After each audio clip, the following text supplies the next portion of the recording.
This is TWiT. So this is really interesting. China's Great Firewall tightens. A few weeks ago, China added a rule to block one of TLS 1.3's new privacy-enhancing features, ESNI, Encrypted Server Name Indication. Remember that once upon a time, a single IP address could only be bound to a single web server certificate. When any client connected, a browser, the web server listening at that IP's port would respond with a certificate for the domain that was associated with that IP. This prevented the practice that is now very common and crucial, especially for IPv4, known as multiple hosting. Multiple hosting allows multiple separate domains to all point to the same single IP. But for that to work, the client, typically a web browser, must somehow indicate from which among multiple possible domains at that IP it wishes to be served. So an extension was added to SSL to allow the client's SSL hello handshake packet to make that specification clear. The web server answering at that IP would inspect the client's incoming SSL hello packet. If it was in possession of a valid web certificate matching the domain the client was requesting in that hello packet, it would select, the web server would select that certificate for the subsequent SSL negotiation and would also remember which website to serve to the client when it then made its first URL request.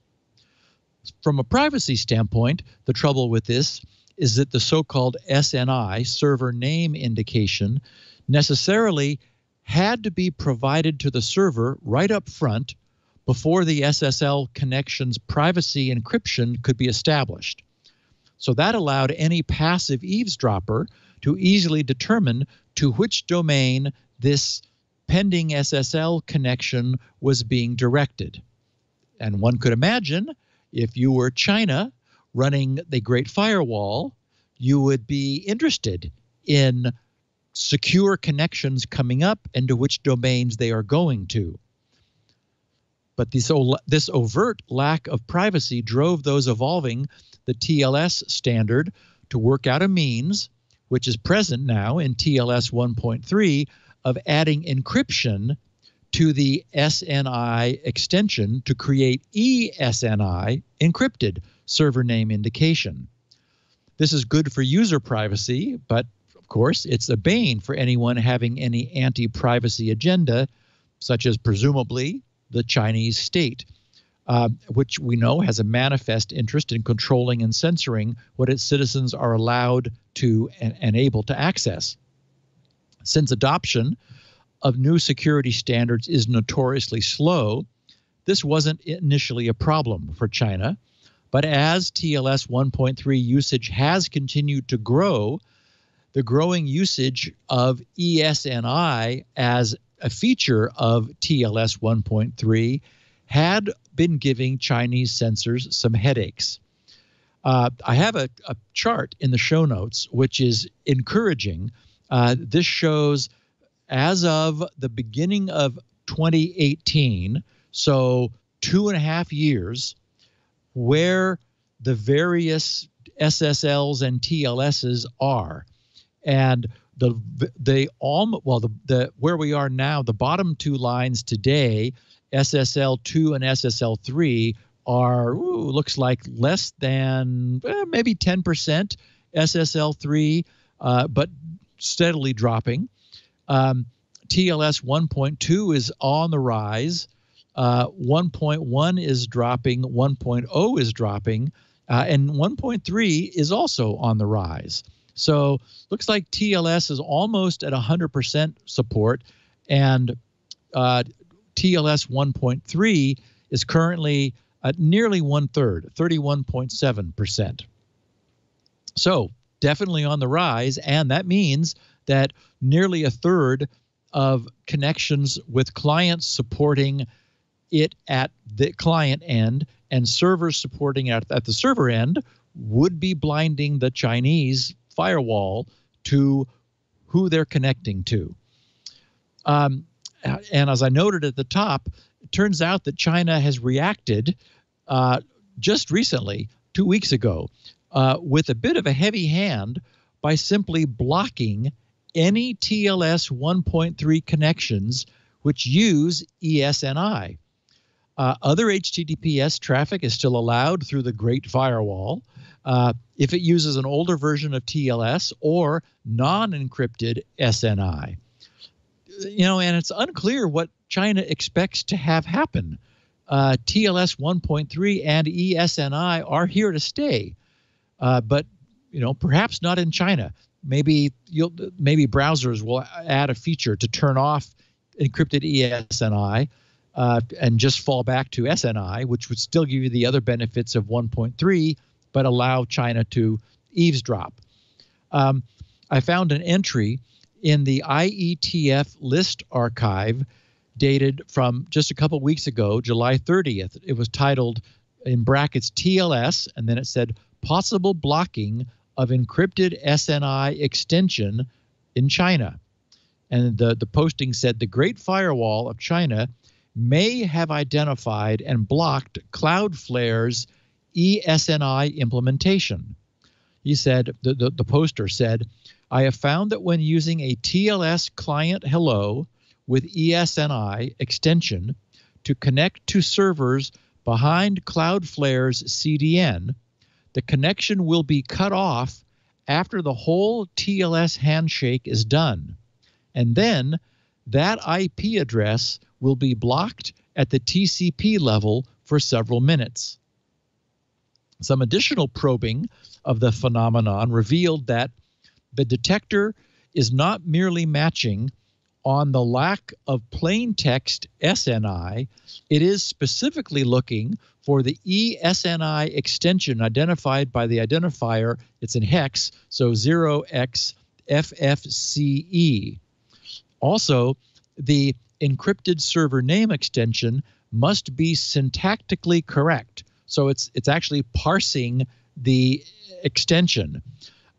This poster wrote the detector is not just looking for the byte pattern FFCE, and of course we know that's good since no one wants false positive triggering of the Great Firewall's block on this. Actually, no one wants any triggering of the Great Firewall's block. He said once an ESNI containing client hello is detected, the firewall drops packets in the client to server direction for between 120 to 180 seconds, so 1 or 2 minutes. And he says the detector, that is this block, is running on all TCP ports, not just 443. And it's already known that most functions of the Great Firewall work bidirectionally, and this new ESNI detection and blocking does too. Sending an ESNI containing client hello from outside China to a server inside also results in temporary blocking. And this, of course, is convenient since it allows for external experimentation probing with inbound connection packets. And this brings us to Geneva, which is the acronym for genetic evasion. A web browser's access to the domain https://censorship.ai redirects its visitor to https://geneva.cs.umd.edu. umd.edu being the University of Maryland. CS obviously is comp sci, and Geneva is the project within the computer sciences department at University of Maryland. It is an experimental genetic algorithm that attempts to discover, and I should say successfully, but we'll just say attempts to discover, how to evade censorship by manipulating the packet stream on one end of the connection to confuse the censor. Geneva consists of two components: its genetic algorithm and its strategy engine. The strategy engine runs a given censorship evasion strategy using active network traffic. The genetic algorithm is the learning component that evolves new strategies using the engine against a given sensor. Being a genetic algorithm inspired by biology, and just as biological systems compose simple building blocks, in the case of our DNA, A, T, C, and G, Geneva generates new algorithms by compositing just a few simple ways of manipulating packets. Specifically, it can duplicate, tamper, drop, or fragment packets. Geneva composes these individual actions into action trees. Action trees have a trigger. This controls which packets the action trees act upon, and together, these action trees form censorship evasion strategies. Geneva initially creates many random individual strategies and runs each of them against real sensors. Based on how successful they are and other factors, it assigns a numerical fitness to each individual strategy.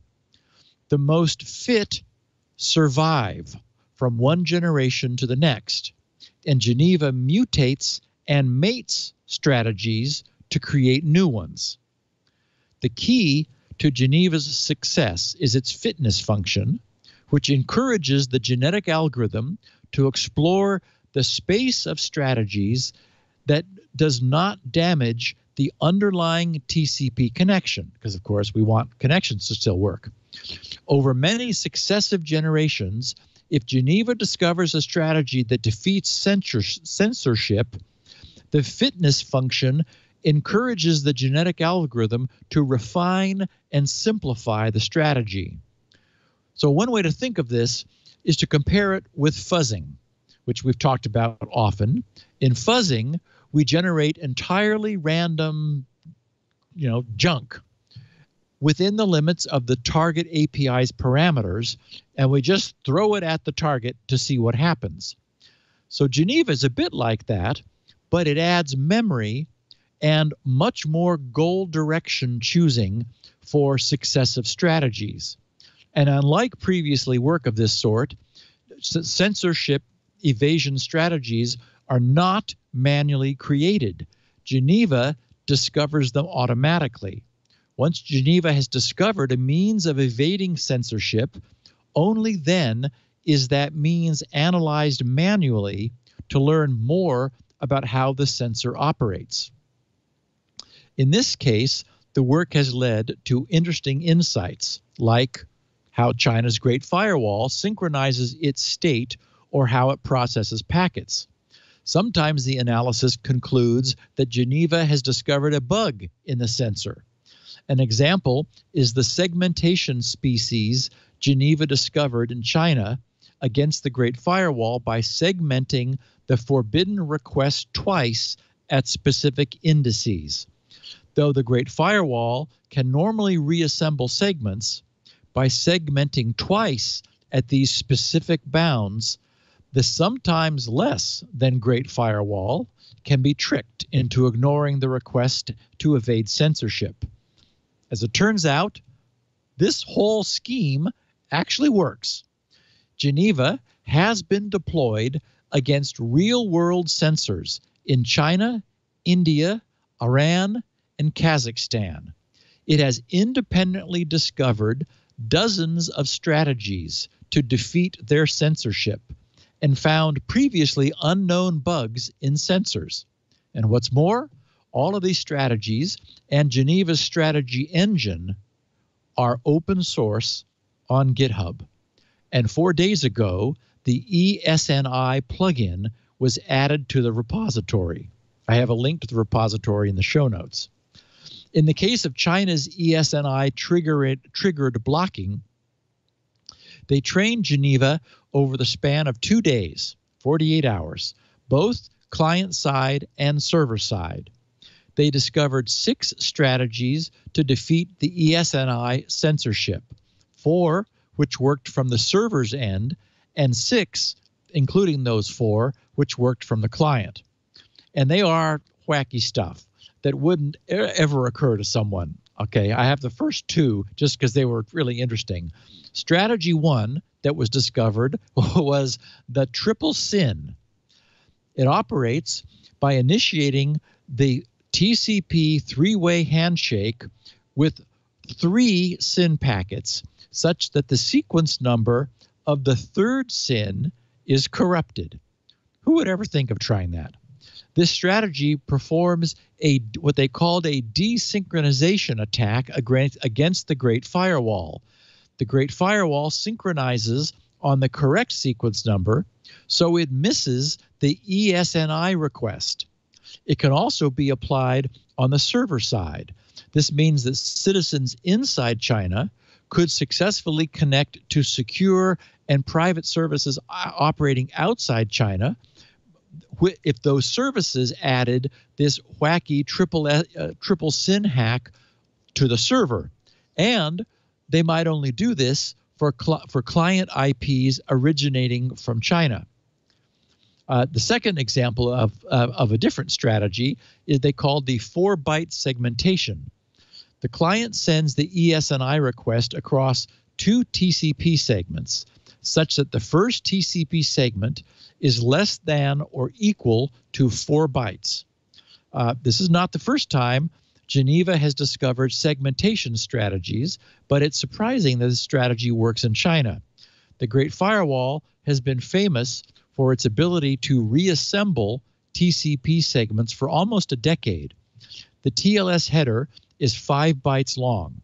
So by segmenting specifically the TLS header across multiple packets, they hypothesize that this breaks the Great Firewall's ability to protocol fingerprint ESNI packets as being TLS.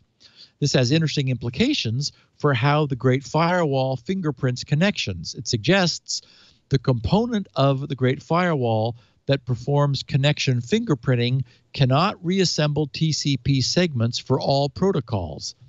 And they decided that this theory was supported by other segmentation-based strategies identified by Geneva in the past. So, like the first strategy, this can also be triggered server-side because by reducing the TCP window size during the three-way handshake, the server can force the client to segment their own request, which is actually a very clever hack. And their report on how this all works goes on like that. I have a link documenting the entire suite of censorship bypass strategies in the show notes for anyone who's interested. And, of course, it's true. This is a cat and mouse game, very much like the virus and antivirus game.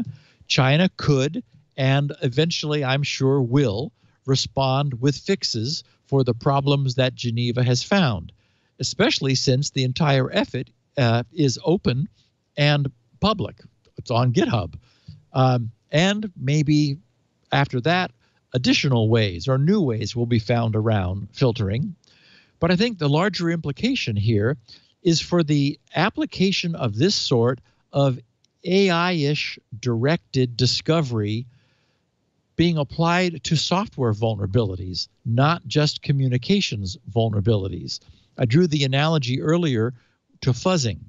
We might call random fuzzing, dumb fuzzing, which begs the question, could we make fuzzing much smarter and more effective by adding a layer of goal-directed AI to the process, which I guess would bring us smart fuzzing or maybe super fuzz, and we might get more security as a result.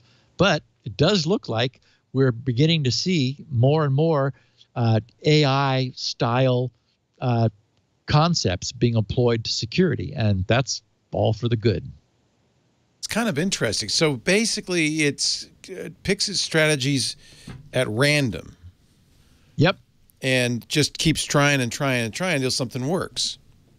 Yes, exactly. And then it finds something, and then it tweaks it to see if it works better or worse, to see if it's able to improve the way it works. It will, if it may mate that with some other things, and it might get something even better. Right. And it may mutate them to see if it gets something better. So I mean, it is doing, sort of a success-directed walk. It's like a brev walker. It learns exactly how to attack and gets better. Yep.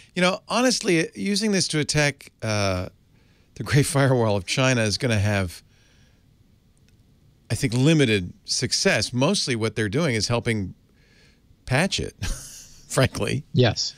Mostly what they're doing is pen testing on behalf of the Chinese government, because there's nothing prevents, since it's on GitHub, nothing prevents the Chinese government doing it themselves, from running it themselves, right, and looking at the things it finds. Right. Actually, what really is intriguing about this in the long run is, imagine as these get smarter and smarter, these are little agents, and it's completely autonomous, Steve, or semi-autonomous? What is there any input? Autonomous. It's completely autonomous. Yep. I think this is a terrible idea. I can just imagine these things going around looking for vulnerabilities all the time. Yeah. How do you stop it? Yeah. You can imagine, had you aimed this at port 3389, the famous Microsoft RDP port, it would have just poked at it until it found a way in and then gone, hey, found a way in. The good news, it doesn't have a payload. It doesn't do anything. Does it report back? Who does it report to? Well, yeah, if it were a malicious agent, it would report. You'd say, hey, if you find something, let me know. It would phone home and say, hey, I found a gene that worked. I think we're going to look back on this and say, shoot, this may be, I mean, it was going to happen. There's nothing you can do to stop it. I'm not convinced this is, first of all, it's not going to, honestly, it's not going to take ESNI down, because it's just going to find the flaws and they'll get patched. It's going to make it better, not worse. Yep. And in the long run, this could be a genetic experiment gone wild. All right. Yeah. I'm not gonna get sci-fi. I hope that our future overlord masters are kind and benevolent. These bots like us. We like you, bots. We really do.